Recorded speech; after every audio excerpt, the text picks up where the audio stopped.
Well, this may all look very benign behind me, but this week on the Roman Gazette, we are actually embarking upon our most dangerous investigation to date. And our aim, if we're successful, is to bring you something unique, a Roman remnant that you will not find anywhere else on YouTube.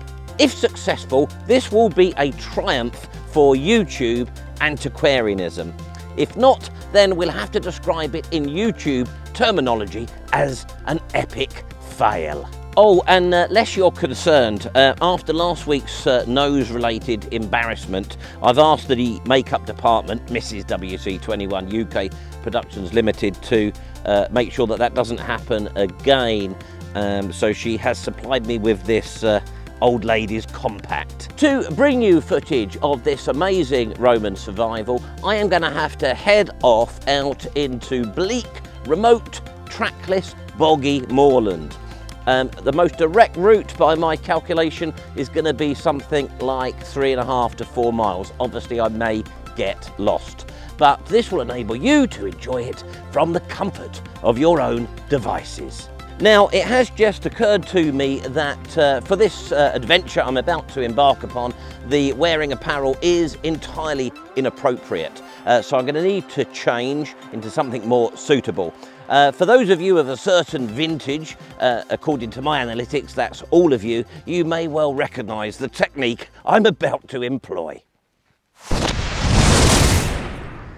I've always wanted to do that. Right. Let's get on with this. I'm already sweating buckets. I've only walked a short way down the lane. Have a quick break before I start the climbing. Just want to give some context to where we are, to where I am. Over there in the distance, you may be able to see the traffic moving on the A66. That's the Roman road, the Stainmore Roman road, as it passes through the North Pennines. So our destination for our investigation is up here, and I've identified this track as the route of least resistance to facilitate this video. When I say route of least resistance, I think this expedition, it may be a case of resistance is futile. As I climb, I want to refer you back to the vlog, the Roman Gazette vlog, Strategic Roman Outposts. We actually visited some sites along this important Roman road, including the ridiculously later named Maidencastle and Rycross camp as well. I'm not going to put one of those links up there for you to go and watch that now, because I don't understand why any YouTuber would do that, because it means you stop watching this one. As I do this tedious walk by, I'll just point out that the hill we're climbing is called Moudy Mea. For some reason. Oh God, I need that compact. The helpful track that I'm following, the only apparent route up onto Moudy Mea, is headed for this transmitter station that you can see there. I strongly suspect once we've reached that, we'll be in uncharted waters. You're probably already asking yourself, what on earth were the Romans doing in such a desolate place? Well, if I don't have an epic fail, I'll be telling you all about it. I've actually wanted to do this for a long time, but the weather up here is normally horrendous. And I'm hoping that today is one of the probably 3 days in a year when this hill isn't in the clouds. Nice old post there from the days when even the most simple of things in the middle of nowhere had design involved with them. As I expected, once you're past that, there is nothing. So what's the plan? I hear you screaming at your devices. Well, I've studied the map and Google Earth. The trick, I think, to this is going to be sticking to the high ground. And there is one wall that crosses this moor. When we get to that, and if we get to it in the right place, we should then be able to pick up an alignment to our objective.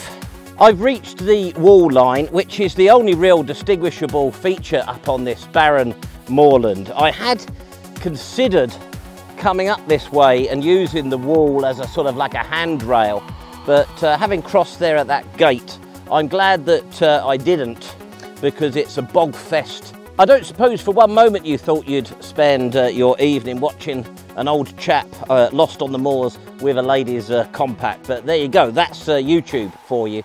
These sort of landscapes really are quite terrifying, and when I'm out here, even when the weather is benign as it is today, I get all sorts of terrifying images in my mind. One of the things I always think about in these sorts of locations is that film, American Werewolf in London. Do you remember that, from about 1981? This is very much like the moors that the Americans get lost on and then have their fateful encounter with the werewolf. Although that wasn't actually filmed in northern England where it was set. It was filmed in the Brecon Beacons for some bizarre reason. And of course that was one of the earliest appearances on film for the late great Rick Mail. I don't know if he liked Roman stuff as much as me, but I imagine he did. If we reach our destination, and I would say that it's very much looking like we are going to, then you need to note that we have come down from the highest point of this hill, Moudy Mea. It's clearly up there, so we're now descending the other side. And that's important because when we get there, we're going to, as usual, be going head to head with the antiquarians of old. And there it is. I can see it. It's very clear, and it is very much not on the top. It is on the flank of this moor. That's where we're off to. The road is over there, and it's about 1.6 kilometers away from it. Bingo! And there it is. Welcome to the Roman signal station on the flank of Moudy Mea. It's far better than I imagined and that I'd been led to believe by the ancient antiquarian reports. You could see actually the ditch is preserved on this side of the signal station to quite a good depth, and the bank is very prominent there as well. Actually, it's bigger than I thought it would be. There are a series of probably 3 raised platforms, probably something to do with supporting a timber palisade and a timber signal station sort of tower. They may have been wrong, those old antiquarians, but they did do charming some sort of overlays. Hopefully that's up now, giving you a sense of the dimensions of it. Hopefully that shot will give you some sense of the scale of the signal station. Now, we do have some mumbo jumbo. If you look at your Ordnance Survey maps now, you're allowed to do that now. I hope you haven't done that already. Spoils it. Then you will see that it's marked on the OS as a Roman signal station, but it's also got the mumbo jumbo name of Ropercastle, and then even worse than that, it's got the mumbo jumbo name of Round Table. Yes, it's Arthur again. Anything old in the landscape, it's got to be something to do with King Arthur, hasn't it? Signal station here really is forgotten, neglected, and no one really bothers with it. I've found papers related to research in the 1920s, 40s, 50s, and then the last one appears to be in the 1970s. So there are three things we're going to go head to head with the antiquarians of old on, and the first one is the shape.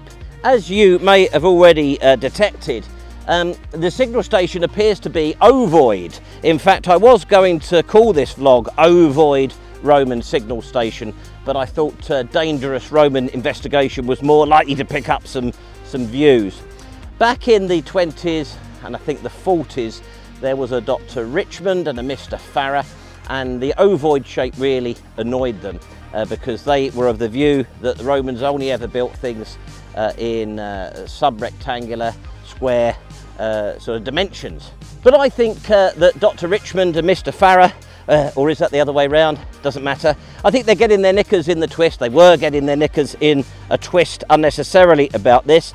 Firstly, there are known examples of circular or ovoid Roman structures, but I think this one it's clear what's happened. I think it probably was rectangular originally, but it's been abandoned for what, 1700, 1800 years, stuck up here on this bleak, windswept moor, exposed to all the elements, and there's been subsidence and it's spread and lost its original shape. So I suspect it was rectangular. So I think that's 1-0 to the Roman Gazette versus the antiquarians of old. The second thing that the antiquarians of old don't like about the signal station here is its location.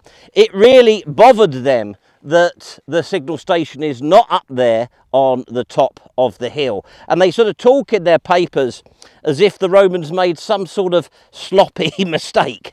And I think we know the Romans didn't do that. They didn't make sloppy mistakes.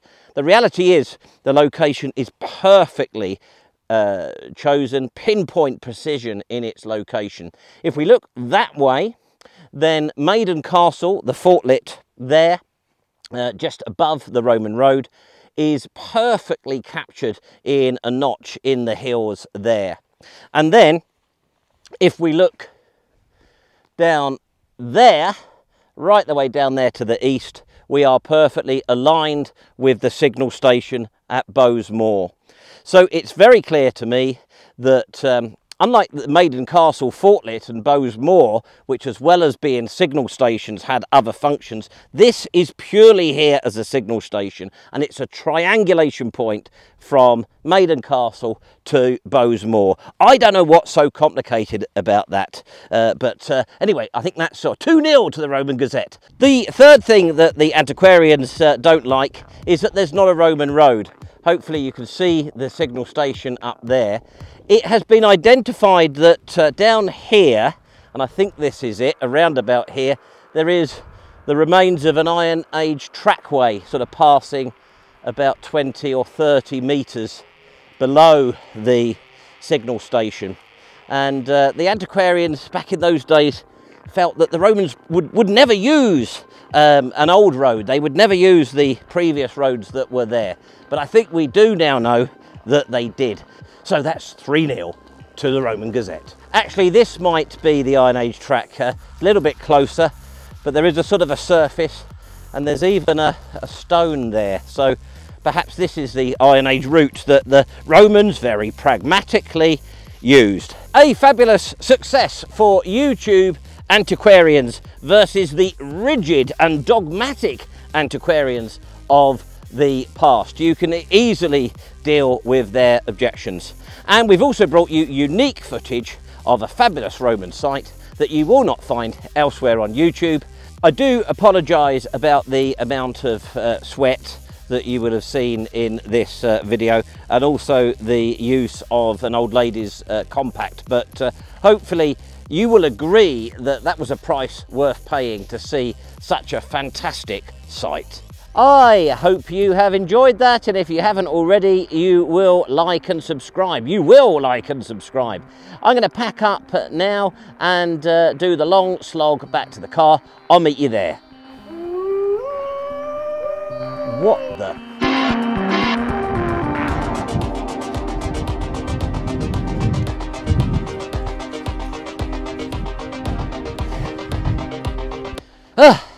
I told you guys that it was a dangerous Roman investigation this week. Seriously, don't try this at home. I'm an experienced amateur YouTube antiquarian, and I chose today with skill and precision.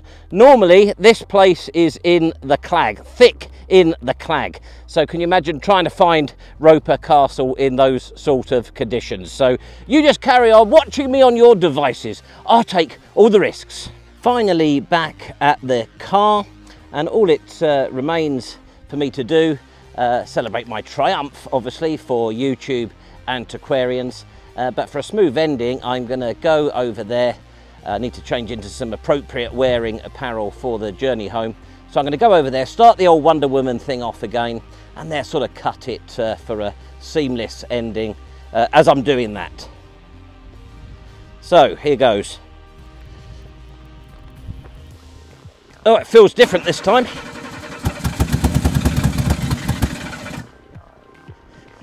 It's not working.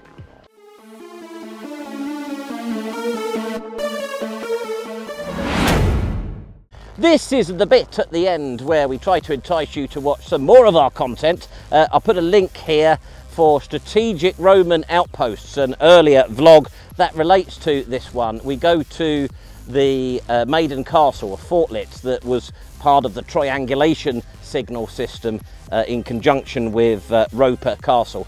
I also just wanted to say thanks to one of our subscribers, Anyone for Toast. If you check out the comments of our videos, he is regularly inspired by them to leave poetry in the comments, and it's very artistic, very creative, with a slight edge of going a little bit wrong, which seems eminently appropriate for this channel. Thanks for watching as ever, and we'll see you next time.